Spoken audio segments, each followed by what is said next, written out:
All right, everyone, now we talk about Obama getting trotted out, which is really funny because Obama has, to his credit, been largely absent from frontline politics since he left the Oval Office. He has been more tolerable than a lot of ex-politicians. Like, you look at Hillary Clinton, who failed over and over. She can't stop weighing in on politics every single day, every single issue, no matter how minute, she has some sort of opinion on, because mainly it's about hawking books and making it look like, most of her best-selling self-help novel or whatever she writes next isn't being bought up by a Chinese firm as a form of soft money. And then just, basically they burn the copies for more artificial scarcity, so she can sign every copy. Anyway, Obama doesn't really do that. Obama has been, he weighs in on politics, but not quite so much and not quite so visibly. He's not an attention whore as much as certain ex-politicians are, which, again, is one of the few things you can give him credit for. Jimmy Carter, actually, similar in that sense.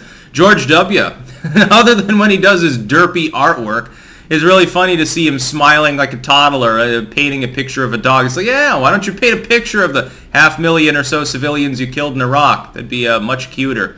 And it'd probably command a higher price. Mitt Romney would want a print of that right away. He'd be more rich than Hunter Biden's getting. Here's the thing. I don't think the Democrats would have convinced Obama to go stump for McAuliffe and Bill Murphy and some of these others unless they were really desperate. Because generally, Obama is a hyper-partisan figure. He begins the true hyper-partisan character of the new paradigm of politics. You can argue that it begins switching over towards the end of Obama. Really, the foreshock is the Tea Party movement. The beginning of it is as Trump jumps in and Obama's like, so Trump can't win, don't worry about it. Pelosi saying the same thing. That's sort of the beginning of the paradigm shift that we're still kind of in politics. I think that we have completed the shift.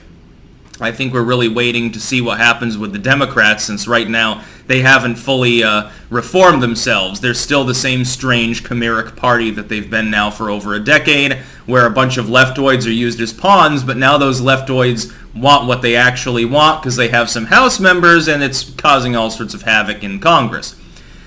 I think that Bidenomics and CRT and all of these things are fairly objectively unpopular. So what does Obama do when he gets trotted out? He starts talking about a phony right-wing culture war. We've got real issues and real problems to talk about, not these conspiracy theories. And I'm thinking to myself, Terry McAuliffe, who he's stumping for, has openly avowed CRT while saying that it's not taught in Virginian schools, calling it a racist dog whistle to suggest that it was, even though it is, in certain schools. It's based partially on Marxism. These are not right-wing talking points. Again, I wrote a booklet on the topic. It is self-professed by its proponents. They have no problem with the fact that there's Marxist influence because they're Marxists. Just be honest about it. They don't have any problem with it. Why is it that Obama has a problem with it? No, don't use that term. It's sort of like how people would call him socialist. He's like, no, I'm not a socialist. I'm a fucking liberal, which is actually the case on many issues. But he had to point that out. But then it was an inaccurate label. When you're talking about some ideology that self-describedly has Marxist influence, ergo it's partially Marxist, at least, in derivation. That's the truth. McAuliffe denies this, calls that a racist dog whistle. Obama calls it a conspiracy theory and a phony culture war. But it's not a phony culture war. A plurality of Americans oppose critical race theory, and Biden's FBI is now gunning for parents that go to school board meetings. The ones that are actually participating in their kids' education, like parents are generally supposed to do. Now, by the way, homeschool your kids. Get them out of the public school system. The public school system at this point is probably beyond repair in most states, and sucks ass. Get them into private school if you can afford it. Otherwise, do everything you can to homeschool them. If that means picking up an extra shift now and then, might suck, but it'll suck a lot worse than down the road when your kid ill-served in a public school ends up flipping burgers because they didn't even learn basic math. At this point, is to fucking teach them yourself. Even if you're not fully homeschooling, at least administer basic secondary education to your kids, because they're not getting it in 99% of the U.S. schools at this point. It's a farce. And it's overpriced for the farce that we're getting too.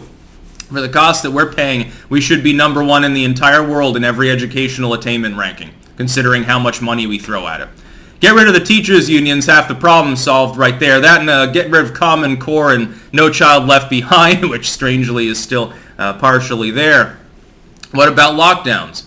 The criticism of lockdownerism is not a phony culture war. It's a real one. It's a significant proportion of the population. A majority don't support firing people for not getting vaccinated. The funny thing is, if you poll the American public, a slim majority support vaccine mandates, but only a very small minority support actually punishing people for ignoring those mandates.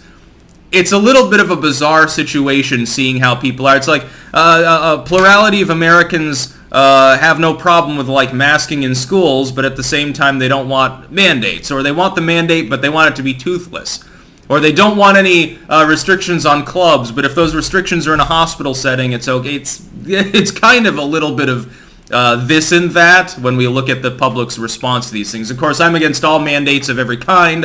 Go ahead, deploy whatever vaccine you want. It should be voluntary, and that's the response we should have.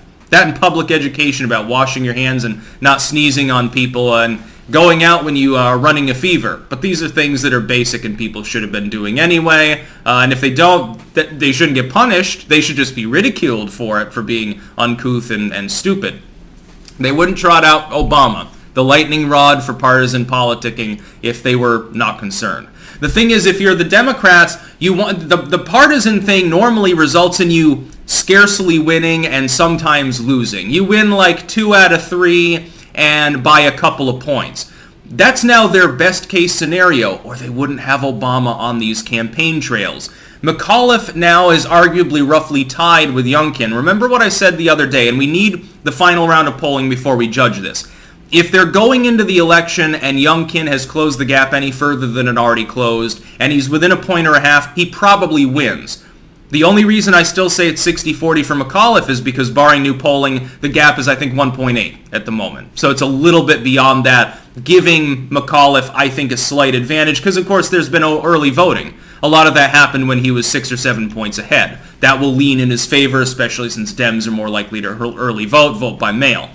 If on election day, though, all the signs in Northern Virginia's suburbs are any indicator, I'm getting reports on the ground from Virginians about this, including some pictures and videos. It's like 5-1 Youngkin signs in an area that the Democrats at least leans towards the Democratic Party by and large in national elections. That would be a huge swing against the Democratic Party. This is why Obama will be there. This is why Obama has to go to New Jersey, of all places, to campaign for a Democratic candidate. Oh, you're only 6 points ahead in this state that went, what, like 25 points in favor of Biden? Oh, yeah, that's totally normal. That makes a lot of sense. There are certainly not problems being caused by Joe Biden collapsing the economy. His approval just ticked down by 0.2 the other day because of several new polls.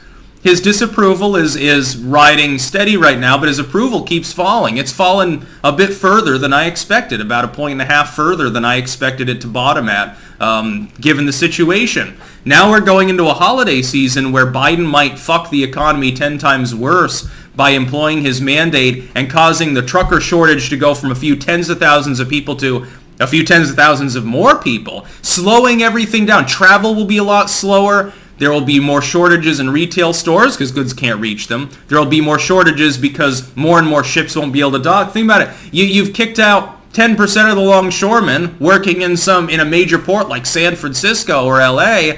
What the fuck does that do to the capability of unloading things? And nobody wants those jobs. Nobody's signing up to become a member of those jobs, really. And if you do, it takes training. It takes a lot of time. They're not going to work as someone with 10 years experience probably is a bit quicker at their job than someone who just got on the job that has no experience at all, right?